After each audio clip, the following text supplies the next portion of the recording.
ಜಮಖಂಡಿ ಸಂಸ್ಥಾನದಲ್ಲಿ 100ಕ್ಕೆ 100ರಷ್ಟು ಕನ್ನಡ ಜನರೇ ಇದ್ದರು. ರಾಜ್ಯ ಶಾಸನಮಂಡಲದಲ್ಲಿ ಕರ್ನಾಟಕದ ಬಗ್ಗೆ ಚಕಾರ ಎತ್ತಕೂಡದೆಂಬ ಆರ್ಡಿನೆನ್ಸ್ ಅಥವಾ ಅಧಿಕೃತ ಆದೇಶ ತರಲಾಗಿತ್ತು.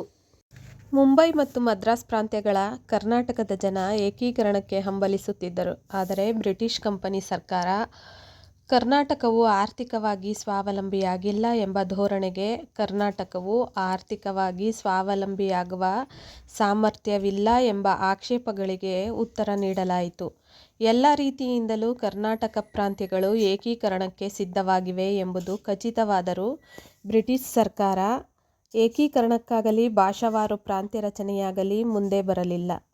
ಬ್ರಿಟಿಷ್ ಸರ್ಕಾರದ ಮತ್ತೊಂದು ಬಹುಮುಖ್ಯ ಆಕ್ಷೇಪಣೆ ಎಂದರೆ ಭಾಷಾವಾರು ಪ್ರಾಂತ್ಯ ರಚನೆಯಿಂದ ಪ್ರಾಂತಿಕ ಭಾವನೆಯು ಪ್ರಧಾನವಾಗಿ ರಾಷ್ಟ್ರೀಯ ಭಾವನೆಗಳಿಗೆ ಅಡ್ಡಿಯಾಗುತ್ತದೆ ಎಂಬುದು.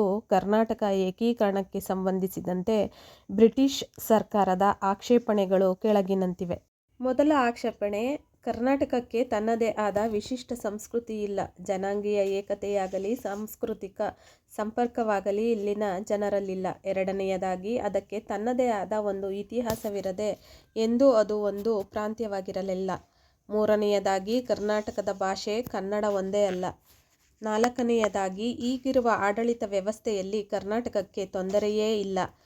ಐದನೆಯದಾಗಿ, ಕರ್ನಾಟಕದ ವಿಸ್ತಾರ ಮತ್ತು ಜನಸಂಖ್ಯೆಯ ಪ್ರಮಾಣ ಕಡಿಮೆ.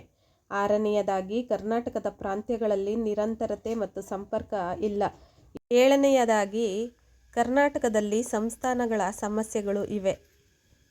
ಎಂಟನೆಯದಾಗಿ, ಸಾರಿಗೆ ಸಂಪರ್ಕ, ರಾಜಧಾನಿಯಾಗಬಲ್ಲ ಪಟ್ಟಣಗಳು, ಪ್ರಭಾವ ಬೀರಬಲ್ಲ ನಾಯಕರು, ಬಂದರುಗಳು ಇತ್ಯಾದಿ ಕೊರತೆಗಳು ಕರ್ನಾಟಕದಲ್ಲಿವೆ. ಕರ್ನಾಟಕವು ಸ್ವಾವಲಂಬಿಯಾಗುವ ಸಾಧ್ಯತೆಗಳು ಕಡಿಮೆ. ಬ್ರಿಟಿಷ್ ಸರ್ಕಾರದ ಆಕ್ಷೇಪಣೆಗಳಲ್ಲಿ ಹುರುಳಿಲ್ಲ ಎನ್ನುವುದು ಎಲ್ಲರಿಗೂ ತಿಳಿದಿದ್ದ ವಿಷಯವಾಗಿತ್ತು. ಕರ್ನಾಟಕ ಏಕೀಕರಣ ಸಂಘವು ಸರ್ಕಾರದ ಆಕ್ಷೇಪಣೆಗಳಿಗೆ ಕೆಳಕಂಡಂತೆ ಜವಾಬು ನೀಡಿತು. ಮೊದಲ ಪ್ರಶ್ನೆಗೆ, ಕರ್ನಾಟಕ ಮತ್ತು ಕನ್ನಡಿಗರ ಇತಿಹಾಸ ಮತ್ತು ಸಂಸ್ಕೃತಿಗಳ ಬಗೆಗಿನ ಅಜ್ಞಾನ, ಅಂದರೆ ಅದರ ಬಗ್ಗೆ ಅವರಿಗೆ ಅರಿವೇ ಇರಲಿಲ್ಲ.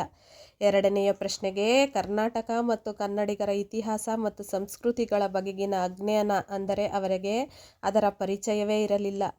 ಮೂರನೆಯ ಪ್ರಶ್ನೆಗೆ, ಕರ್ನಾಟಕದಲ್ಲಿ ಇತರ ಭಾಷೆಯ ಜನರಿದ್ದರೂ 65% ಜನರ ಭಾಷೆ ಕನ್ನಡವೇ ಆಗಿದೆ.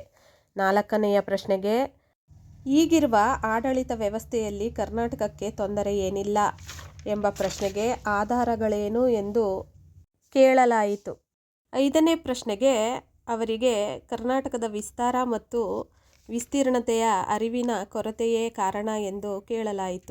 ಆರನೆಯ ಪ್ರಶ್ನೆಗೆ, ಕರ್ನಾಟಕದ ಪ್ರಾಂತ್ಯಗಳ ಸಂಪರ್ಕಕ್ಕೆ ಕುರಿತು ಅದರ ಬಗ್ಗೆ ಅವರಿಗೆ ಮಾಹಿತಿಯ ಕೊರತೆ ಇದೆ ಎಂದು ಕೇಳಲಾಯಿತು.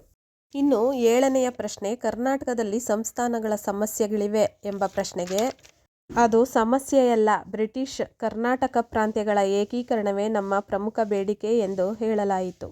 ಈ ಪ್ರಶ್ನೆ, ಸಾರಿಗೆ ಸಂಪರ್ಕ ಮತ್ತು ರಾಜಧಾನಿಯಾಗಬಲ್ಲ ಪಟ್ಟಣಗಳು ಇಲ್ಲ ಎಂಬ ಪ್ರಶ್ನೆಗೆ, ಅವರು ಪ್ರಸ್ತಾಪಿಸಿರುವ ಕೊರತೆಗಳ ನಿವಾರಣೆಗೆಂದೇ ಪ್ರತ್ಯೇಕ ಪ್ರಾಂತ್ಯಕ್ಕಾಗಿ ಆಶಿಸುತ್ತಿರುವುದು ಎಂದು ಹೇಳಲಾಯಿತು.